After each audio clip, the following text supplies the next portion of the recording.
No subject of human discourse could be more crucial than human rights in relation to the search for human dignity, human freedom, justice, peace, security, and sustainable development. As the world marks yet another World Human Rights Day, precisely the 72nd World Human Rights Day, it is imperative that we expound the need for greater awareness and human rights education to the public and to all persons in all walks of life. Human rights involve practically every aspect of human life and must be protected, must be guaranteed, must be guarded, defended, and respected at all times. Civil, political, economic, social, cultural, development, and religious freedoms are anchored on the respect for human rights. Human rights form a solid foundation for the prevention of discrimination, the avoidance of marginalization and oppression, and of course, the elimination of deprivation, inequality, and conflicts, thus enthroning enduring peace, security, stability, and development in the world. Human rights, peace, security, and development are complementary to each other. They are interdependent, interrelated, and indivisible, and they constitute inseparable ingredients in the quest for prosperity.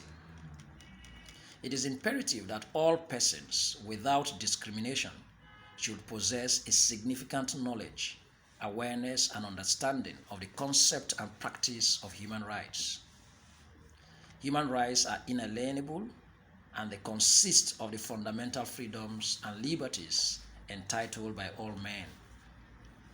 Human rights have attained universal status. They transcend class, geographical, political, social, religious, and indeed even cultural differences. The arguments of universalism in human rights discourse hold stronger grounds than the postulations advanced by the adherents of cultural relativism. That simply means that the principles of human rights are universal. They cut across all sects, they cut across all sexes, and of course, all religions and all cultures across the world. Though there are some adherents who relate human rights to specific cultures, and that's the advocacy for cultural relativism. But between the two divides and the two schools of thought, it is argued that the postulations for universalism appear to be stronger than the postulations for cultural relativism. Thus, the promotion and protection of human rights has always been a core concern for the United Nations and the global community of civilized societies, irrespective of ideological divides or leanings. Human rights constitute an essential part of the global concern for the promotion of peace and the spread of the knowledge and understanding of the rules, the principles, the procedures, and of course, the ideologies for enduring security and prosperity. The understanding of human rights principles and procedures enables people to participate in the decisions that determine their lives, works towards conflict resolution and peacekeeping. It guides and provides a viable strategy for a people-centered human, social, and economic development.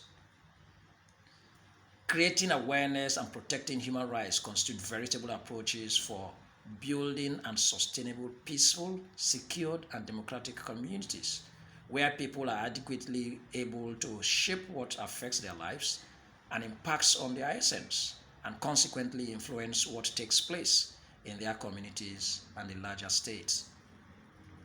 Human rights are about more than just the simple knowledge of a set of aspirations, rules, or even principles and procedures.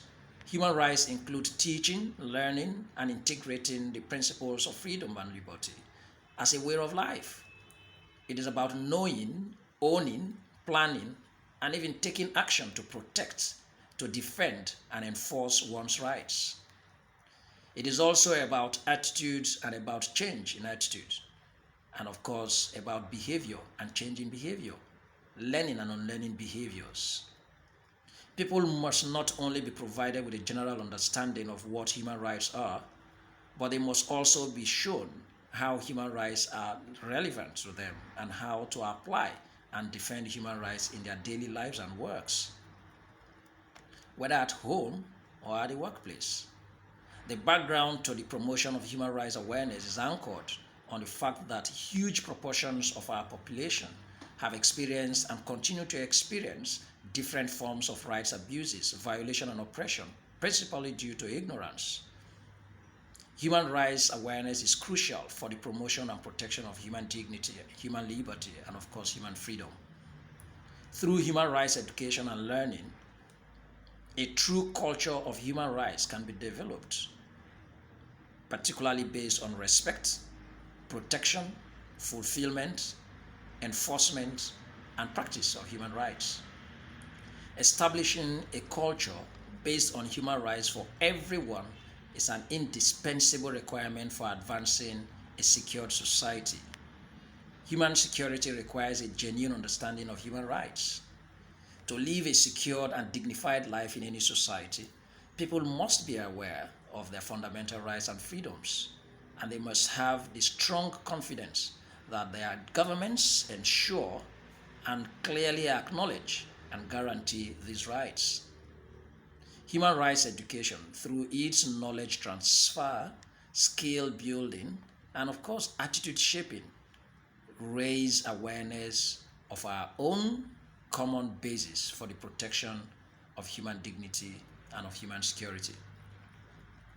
Human rights need to be promoted by all actors or stakeholders, by the civil society, by the media, as well as by governments and corporate concerns. So it is worrisome when the government and of course state agents violate the rights of citizens more often than any other individual or group of persons.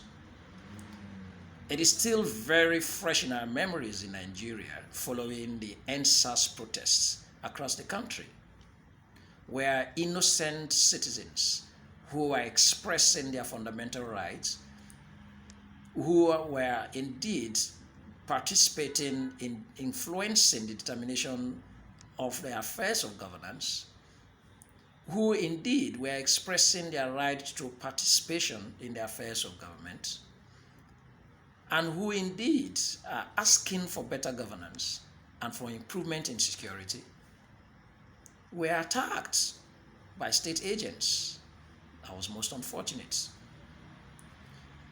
So it is imperative that all stakeholders in the human rights movement, as well as the media, the academia, authors, and activists, must collaborate to promote and support the initiatives that encourage individuals to increase their knowledge and understanding of their rights and those of others. It was from the foregoing background that the idea for putting together what I'm working on currently, that is titled A Compendium of Nigerian Laws and International Instruments on Human Rights, Enhancing Human Rights Education, will emerge so soon. This inspiration of putting together my thoughts and of course Nigerian laws on human rights and international instruments in that regard first emerged during my study for my Master of Laws degree at the University of Ibadan in Nigeria in 2010, when I did my research on the constraints on the enforcement of women's rights, the African experience. That zeal, of course, became even stronger during a group work on a book, a 2-volume book, titled Compendium of Nigerian Laws on Corruption, Economic and Financial Crimes. Working in that team, producing, of course, the outcome being a very viable compendium, raised my inspiration to do a similar work on the compendium for the human rights laws, Nigerian laws and human rights, and of course international instruments in that regard.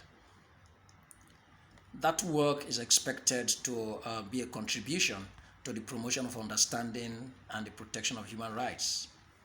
That compendium, when it's eventually produced and put in circulation, is envisioned as a strategy for enhancing human rights practice and human security, as well as a mass compass for assisting people, victims of rights abuses, learners and educators in their human rights education and learning efforts. That compendium is clearly designed to provide a helpful starting point for understanding human rights and human wrongs, for training future trainers, and for opening a discussion forum for knowledge exchange and awareness. It is imperative at this time that while the entire world is dedicating the 10th of December every year for the celebration of the rights of citizens, that is the World Human Rights Day, that citizens, Nigerians, and of course other citizens across the world realize that human rights are inalienable and human rights inure to them by virtue of being human beings. And to that extent that they have to, at all times, understand and have a wide knowledge of human rights, of their rights, and then to be able to protect, defend, and of course enforce those rights. It is a worthy message, I think, that I need to make this video and then encourage every citizen to have a concern and of course seek knowledge and seek to understand the concepts of human rights. Because whether you're in your closet, in your room, or you are in the public places, or you're in your private employment or in public employment, or you're in the streets or in the markets, one way or another, your rights may be threatened and may be violated. You need to know what these rights are, and then you need to know what steps to take to at least defend your rights, protect your rights, and when violated, enforce them. That's my message in commemoration of the World Human Rights Day 2020. Thank you.